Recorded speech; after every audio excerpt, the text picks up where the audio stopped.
Como sociedad nos construimos a partir de nuestras historias. Por ejemplo, mi historia de mi familia es que llegaron a un pueblo en Jalisco que se llama el Tepehuaje de Morelos, etcétera, etcétera. O sea, nos vamos construyendo con nuestras historias. Estamos literalmente nadando en petróleo. Mucho petróleo. El petróleo es nuestro y no vamos a dar marcha atrás. México no recibía nada del petróleo. Y una sola de esas compañías generaba más ingresos que todo el Producto Interno Bruto de México. To be Happy. Yo siento que el Estado tiene también la obligación de promocionar sus productos culturales, sus productos artísticos. Su historia, Su historia, exacto. Y si México no cuenta sus historias, si México no apoya a sus creadores, ¿en qué momento un extranjero, un holandés, un inglés, un norteamericano vendrían a contarnos esta historia? México ha recuperado su soberanía. El petróleo es nuestro futuro.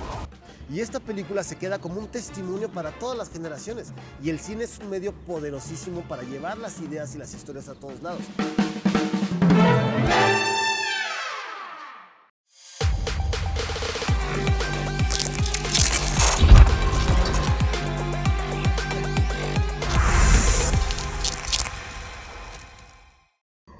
¿Cómo están, amigas y amigos de Tendencia al Aire? Soy Celsin Juárez, estoy muy contenta. Además, déjenme presumirles, estamos en la torre central de Pemex frente al busto de Lázaro Cárdenas, del expresidente Lázaro Cárdenas, porque lo ameritaba esta entrevista del día de hoy. Me encuentro nada más y nada menos que con el actor Yanis Guerrero, que interpreta al expresidente y lo hace de una manera honorífica, honorable a su nombre.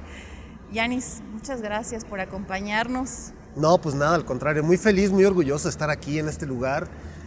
Ahora sí que el centro de Pemex, ¿no? De por todo lo que se luchó en el año 1938 y se conquistó y le pertenece, afortunadamente todavía, a los mexicanos.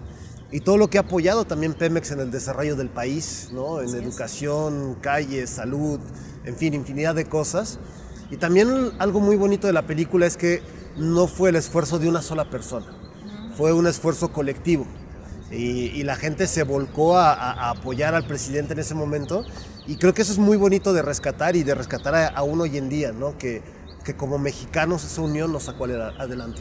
Así es, y es que, bueno, pues como saben, Yanis Guerrero interpreta al expresidente Lázaro Cárdenas en esta producción que quedó fenomenal en 1938, cuando el petróleo era nuestro.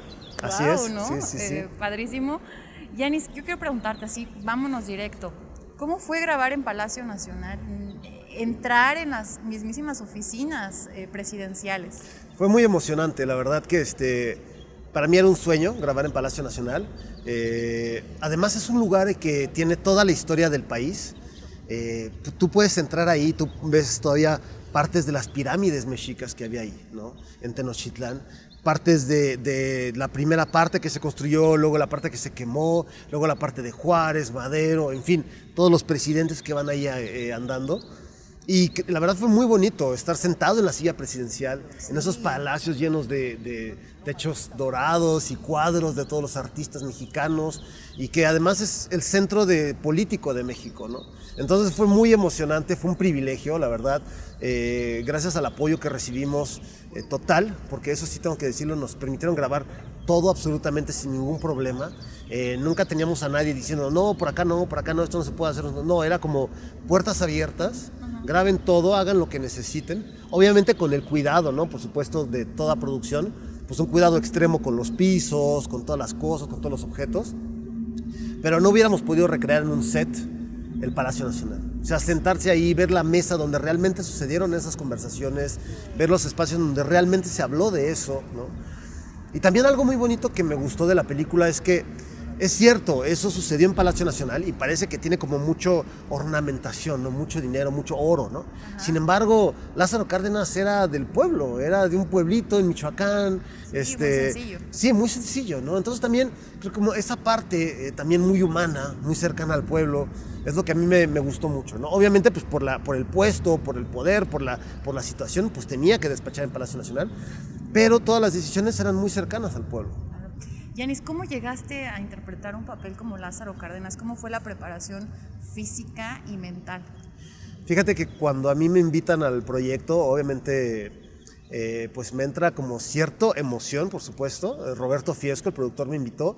Y luego conocí a Sergio Oljovich, el director, y estuvimos platicando. Sergio Oljovich también, un director con muchas convicciones políticas, con mucha historia también que viene de Rusia, sus padres que llegaron a Tabasco, sus padres eran petroleros, y de ahí él empezó a conocer de primera mano la historia del petróleo, ¿no? En Tabasco, antes de la expropiación y después en la expropiación gracias a su padre.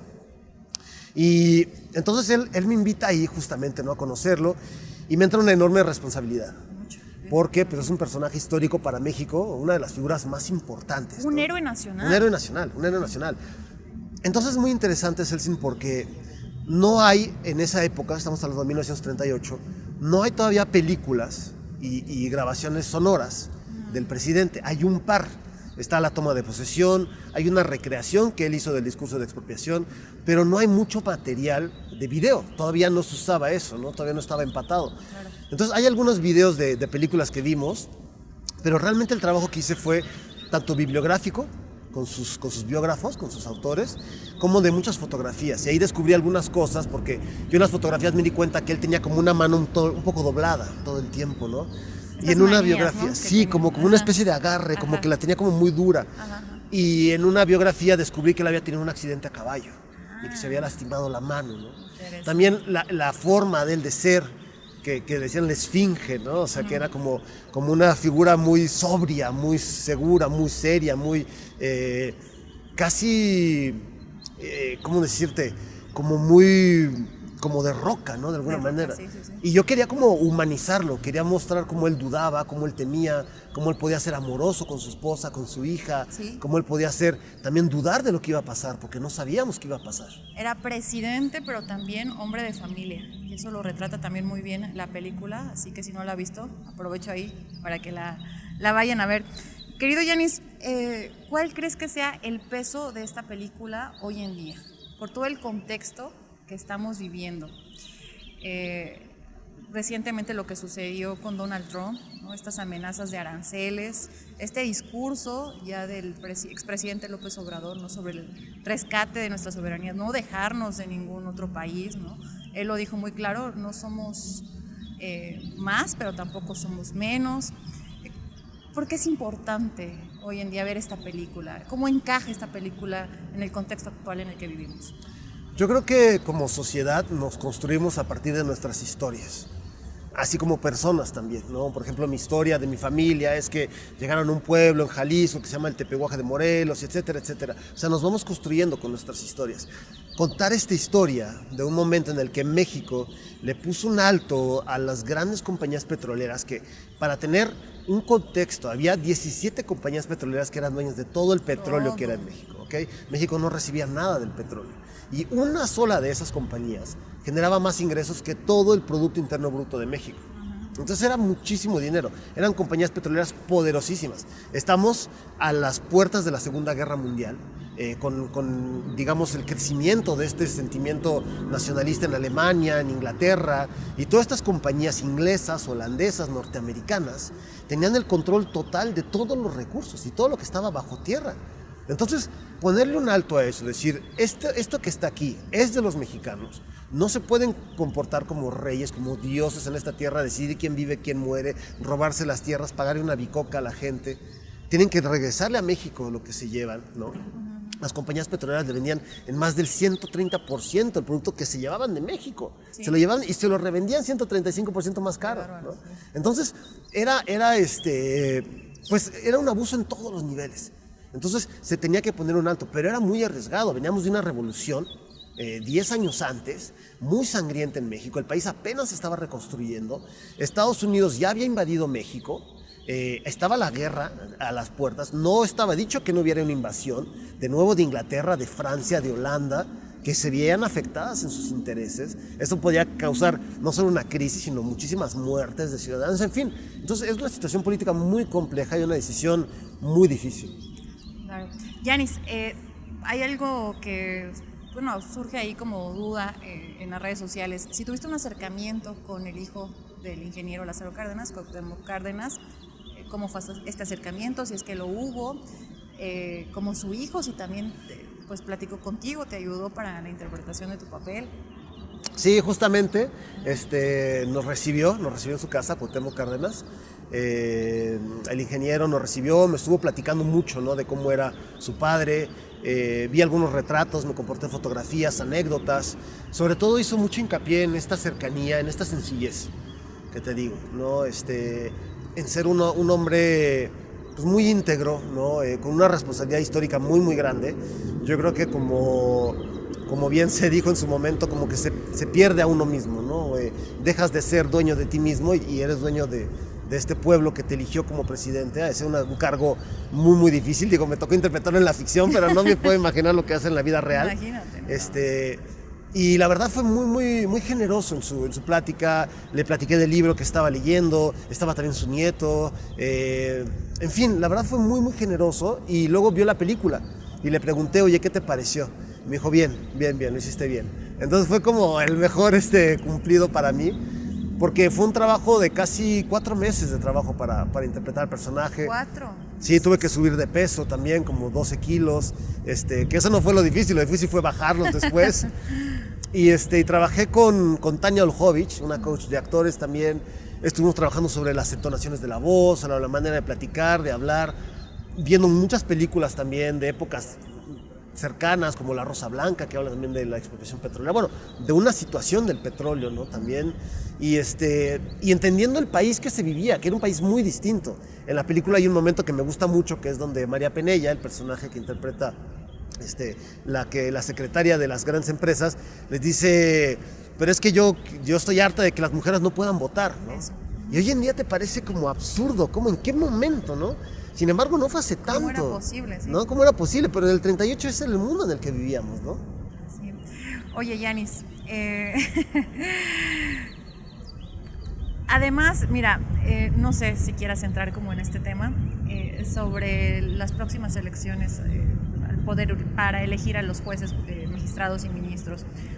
Hay un papel muy importante que jugó el Poder Judicial en esa época, porque eran los que en contubernio con los políticos y empresarios también, pues estaban a nada de vender nuestros recursos naturales, nuestro petróleo. Y ahora vamos a tener la oportunidad nosotros de elegir a nuestros representantes ahí en el Poder Judicial. ¿Tú qué opinas? Digo, te tuviste que trasladar a esta época donde pues era inimaginable que lo que estamos viviendo ahorita fuera a pasar, ¿no? Que el pueblo eligiera a sus representantes en el Poder Judicial. ¿Qué te parece? Yo creo que es muy difícil medir con la vara de ahorita momentos políticos del pasado. Okay. En lo personal siento que había una situación muy distinta, ¿no? Cárdenas venía de la revolución, él era hijo, él peleó en la revolución, venía de todos estos movimientos, también el general Mújica, de todos los Flores Magón, de todo este pensamiento de una escuela socialista distinta, ¿no? Entonces también había un momento de efervescencia mundial con la Segunda Guerra Mundial. Yo creo que la verdad sería desinformar hablar de los jueces en esa época, porque pues es otra circunstancia. De la elección judicial de hoy en día yo creo que es muy importante que la gente exprese su opinión, ¿no? Si está de acuerdo, si está en contra, que vayan, que voten, que digan yo creo que esto debería ser, porque al final me parece correcto que si 2 personas se van a pelear, pues dicen, bueno, un juez neutral, ¿no? Claro. Entonces, bueno, nos vamos a pelear, pero que haya un juez neutral. ¿Estás de acuerdo con que sea el juez? Yo también. Vale, entonces él va a decidir si hay algún problema. Y yo creo que es bueno, ¿no? Al final la democracia es bueno.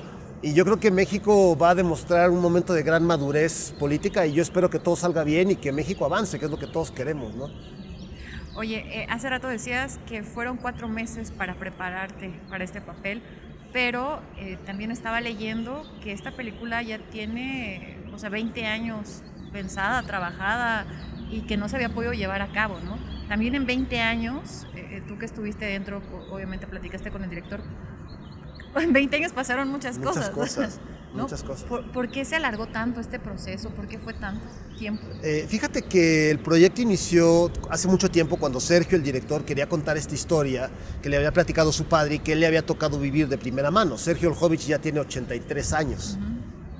Y entonces él quería contar esta historia del petróleo y empezó a escribirla con Carlos Montemayor.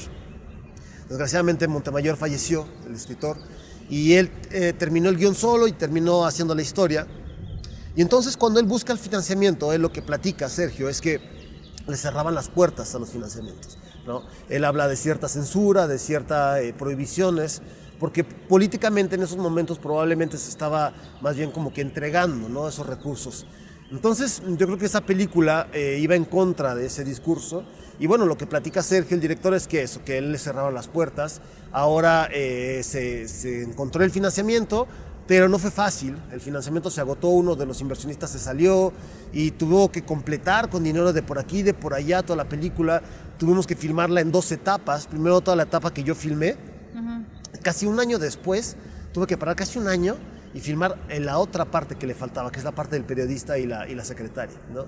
Entonces, y aún así, bueno, todavía pasó otro año para la postproducción y finalmente se exhibió. Entonces, es una película, y las películas llevan su tiempo, afortunadamente, y para mí es un ejemplo de entereza y de dignificación, de estar ahí como cuchillito de palo, ¿no? A los 83 Constancia, años. hasta que no se Sí, haga. hasta que no se haga y hasta que la película no fue exactamente como el director quiso, no Hasta ahí. soltó el pedazo. Oye, y además la promocionaron en la mañanera, en la conferencia de la Sí, presidenta sí. Claudia Sheinbaum. Ahí estaba presente, de hecho ahí tuiteé y te etiqueté. ¿Qué sentiste? ¿Qué siente el protagonista, el equipo, el director? Que bueno, un trabajo de muchos años, de mucha preparación, pues se vea en un foro como la mañanera. No, pues mucha felicidad, mucha alegría, la verdad que para eso lo hicimos. Lo hicimos para que le vean todos los mexicanos, y además yo siento que el Estado tiene también la obligación de promocionar sus productos culturales, sus productos artísticos. Su historia, nuestra Su historia, historia. exacto. Y si México no cuenta sus historias, si México no apoya a sus creadores, ¿en qué momento un extranjero, un holandés, un inglés, un norteamericano vendrían a contarnos esta historia? ¿Me entiendes? Nunca, es imposible, porque los pone bien a los mexicanos y mal a ellos, ¿no? Entonces, México tiene que apoyar el cine, pero no por los cineastas, sino porque los cineastas cuentan estas historias, y esta película se queda como un testimonio para todas las generaciones. Y el cine es un medio poderosísimo para llevar las ideas y las historias a todos lados. Y esta película seguirá su curso y la verán más y más y más y más gentes durante todos los años, ¿no? Y siempre quedará ahí como un testimonio de lo que pasó. Entonces, es importantísimo que el gobierno apoye a las películas, y hoy en día los mexicanos consumen muchísimas series y no hay apoyos para las series. Oye, apenas Netflix anunció una fuerte inversión en México, y justo con estos planes de la presidenta que tenemos de dignificar nuestra historia, pues dijo que iba a invertir en Netflix para producciones donde se hablara de estos temas, ¿no? Sí. Contara historias.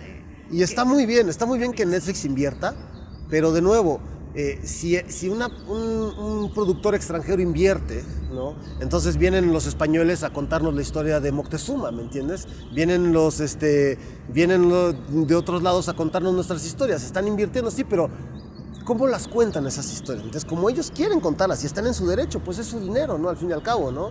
Entonces nos retratan a veces como narcotraficantes, como terroristas, como asesinos, como violadores, como delincuentes, pero no somos eso, ¿no? Entonces, que inviertan, pero en actores, productores, directores mexicanos. Claro, y también la verdad es que el gobierno tiene una responsabilidad, ¿me entiendes? La realidad es que si no se apoya, hay una responsabilidad ahí que tiene que asumir el gobierno, porque está dejando sus relatos en manos de otras personas. Los relatos de los mexicanos en manos de otros, de gente que viene a contarnos las historias como ellos quieren. Y ellos están en su derecho de decir, pues es que esto es lo que más vende, o así quiero retratarlos yo, pues yo pago, ¿no? Pero esta película se hizo gracias a apoyos estatales. Si no hubiera habido apoyos estatales, esta película no se hubiera hecho. Ninguna plataforma ni nadie invirtió para hacer esta película. No, fueron dinero estatal de todos los mexicanos, para contar una historia de todos los mexicanos. Por eso es importante que se invierta en series, porque es lo que más consume la gente. Sí. Y la música, por cierto, aprovechando también y un tema de coyuntura y del que se está hablando mucho sobre los narcocorridos. Digo, me estoy saliendo ya del tema, pero bueno, hay que aprovechar aquí a Yanis porque es multifacético, ya lo verán. ¿Qué opinas tú de que ahora se están, no prohibiendo, dijo, no se van a prohibir los corridos, pero sí este mensaje, ¿no? De cantarle al narco, de cantarle a la violencia, ya se están sancionando, imponiendo multas para aquellos grupos que hacen apología del delito. ¿Tú qué opinas? Porque así como en las series, las películas hacen apología del delito, pues también en la música, ¿no? Sí, mira, yo la verdad siento que está mal que lo prohíban, está mal que los cancelen. Yo creo que la gente tiene derecho a contar sus historias, ¿me entiendes? Y los artistas siempre han contado las historias. De todo, aunque De sea de todos. todo. Okay. Es como si le dices a Shakespeare, no puedes hablar de Macbeth. Okay. ¿Por qué? Porque mató a tal y tal y tal. No puedes hablar del Rey Lear porque es un asesino. No puedes hablar de tal porque es un asesino. No puedes hablar de tal porque mató a los hijos del otro y se los sirvió en un pastel y se lo hizo comer. O sea, los narcocorridos ni siquiera son tan violentos como lo era Shakespeare, ¿me entiendes? Y la gente no los prohíbe en Inglaterra, ¿no? O sea, la gente tiene que contar sus historias. El problema, y de nuevo pasa lo mismo que con las películas, o sea, ni modo que prohíban las series con narcotraficantes o las películas con narcotraficantes. ¿Por qué las películas sí hacen apologías de los narcotraficantes y las series sí y las canciones no podrían hacerlo? Claro.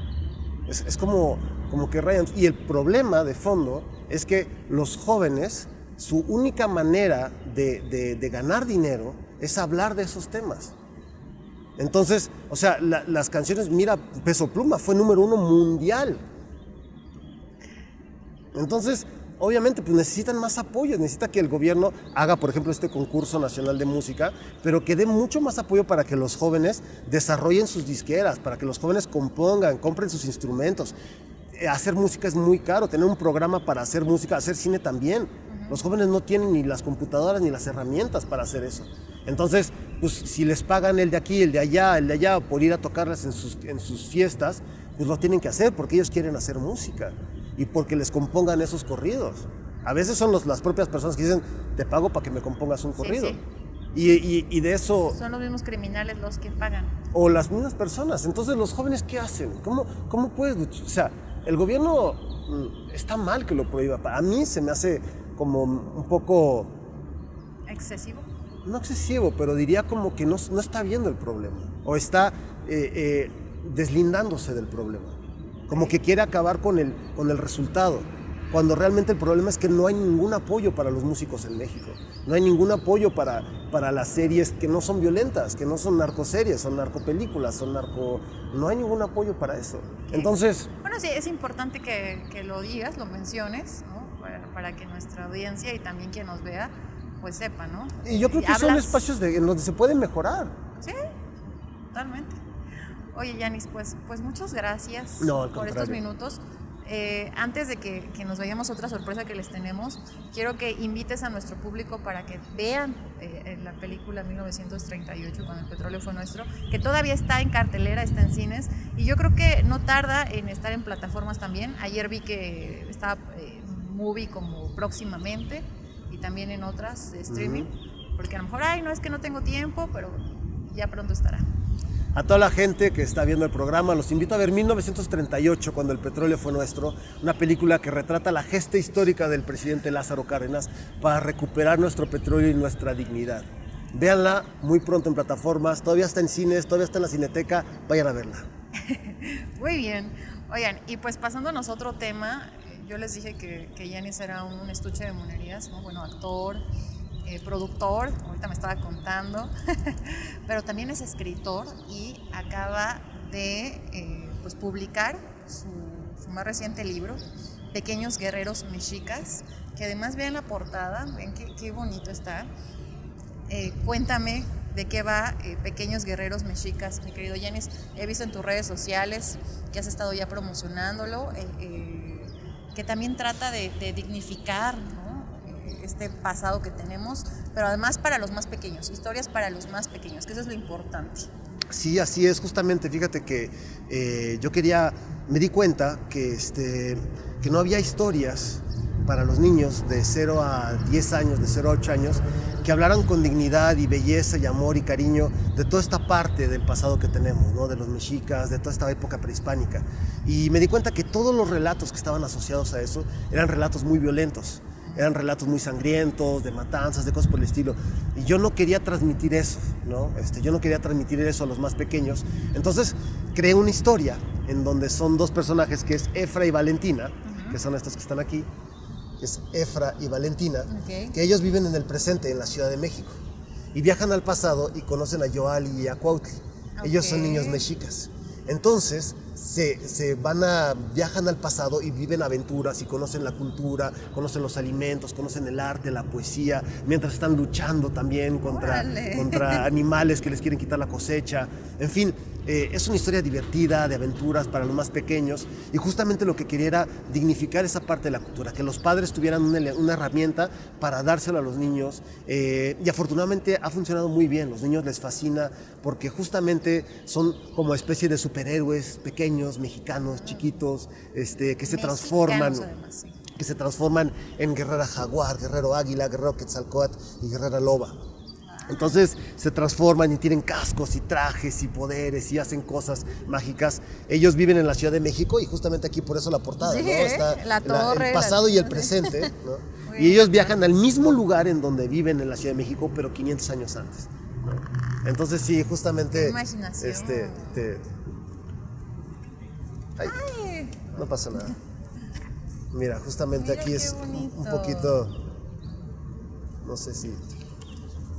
Qué Te padrísimo. quería mostrar una ilustración en específico. Mira esta. Donde Mira, justamente qué vemos belleza. todos los alimentos, ¿no?, que había en la época y todo. No, está padrísimo. Oye, ¿por qué es importante que los niños lean este libro, ¿no? Que se empapen de lo que aquí nos cuentas? Pues es muy padre que los niños se den cuenta de dónde vengan. ¿De dónde? Vienen y cuáles fueron sus raíces, cuál es su pasado y cuál es esta cultura hermosísima, ¿no? Talentosísima, artística, en fin, ¿no? De niños, de familia. Y lo bonito es que son dos niños de esa época, morenos, mexicanos, que conocen a dos niños de esta época, también morenos, mexicanos, y que viajan en el tiempo. Y creo que eso es muy bonito porque se dan cuenta de qué había aquí antes. De que esta ciudad no era así. Y además se identifican, con claro, los personajes, por supuesto. ¿no? Para empezar por lo que dice, ¿no? El tono de piel, nuestro tono de piel, ¿no? Morenos, no son niños rubios, ¿no? Porque la mayoría también de libros luego que consumen nuestros hijos, pues son muchos güeros. Pero bueno, Sí. aquí es un mexicano, son niños mexicanos. Sí, así es. Y entonces justamente para los padres también es muy bonito cómo pueden irles platicando también estas historias, ¿no? Son aventuras muy digeribles, muy lindas, muy fáciles de contar y que a los niños les encanta. Los niños la leen y la vuelven a leer. Algunas mamás ya me dijeron, oye, mi hija ya me está pidiendo hot cakes de guerrera mexica. Otros se los llevan y ya quieren que les hagan los trajes y todo. Y justamente de eso se trata, que ellos conozcan su pasado, conozcan las lenguas que había aquí, conozcan los lugares, que esta ciudad no era solo así, que antes había agua, que cómo estaban las pirámides, ¿no? Entonces justamente para los padres es una herramienta muy valiosa, para los niños también, y apenas lo acabamos de